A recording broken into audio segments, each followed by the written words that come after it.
د خوست ولایت د ښاروالي ریاست له لوري د ښار په ډیری ځایونو کې د بې ځایه کثافاتو غورځولو په موخه د ښار په بېلابېلو ځایونو کې 600 کثافت دانۍ د ښار صفایي په موخه کېښودې. مسؤلین وایي یا د کثافت دانۍ به د ښاروالي له کارکوونکو او صفاکارانو سره د ښار په صفایي کې ډیره مرسته وکړي. د خوست ولایت ښاروال وایي په تیر کال کې 3 پلان شوي پروژو څخه یوه یې په ښار کې د کثافت دانیو کېښودل و چې 3 میلیونه افغانۍ لګښت پرې راغلی. نوموړي د غرض له ښاریانو غوښتنه وکړه چې د ښار په پاکوالي کې پوره همکاري وکړي او د بې ځایه کثافاتو غورځولو څخه ډډه وکړي.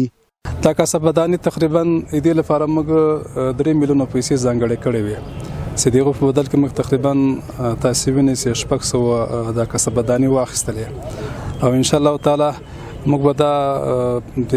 ښار په وو ناحو کې دا تقسیمو هغه ځایونو کې چې چیرته ضرورت وي ان شاء الله دا بل تقسیم وګدو به سره چې یو غوښتنه د موږ له درنو ښارواله ښاریانو څخه دغه ده چې هغه به موږ سره په دې کې همکاري وکړي کوشش په دې کې وکړي ځکه دغه ښار چې دا یوازې د ښاروالۍ مربوط نه ده ښار چې دا هغه د ټولو ښاریان ده نو که دوی موږ سره د صفایي په د تنظیم په برخه کې همکاري وکړي کوم کثافات چې جمع کیږي هغه باید په خپلو کوم ځای ورته مختص وي دي یا د کثافت دانې په کوم ځای کې موږ کې دي هلته کې واچي نو دا به هم د سیسه چاپریال به صفاسي بل هغه دغه ښار به منظم څخه ښکاره سي. خوستخاریان هم د ښاروالۍ یاد کړنه ستایي او وایي چې دا به د ښار په پاکوالي کې ډیره مرسته وکړي. دوی له خلکو څخه غوښتنه وکړه چې کثافات دې په ایښودل شوي کثافت دانیو کې واچوي چې هم د ښار په صفایي کې او هم د ساري ناروغیو څخه مخنیوی شوی وي. د ټولو خلکو ته دا غیمو خبره دی او دا مې وینا دی چې دای دې د موږ سره ډیره زیاته همکاري وکړي چې د دې کثافت دانې ته مسخه د خلطې وي بل شوي دې ته ورچوي چې تر څو پورې موږ دا انتقالوو چې د وطن خدمت په سمه توګه وشي او سمه صفایي وشي. مونږ پوره پر راځي یو ښاروالۍ د کارونو څخه چې ښار کې لیټو ترتیبات د کثافت دانۍ ترتیبات په مخ باندې روان کړي دي او لله الحمد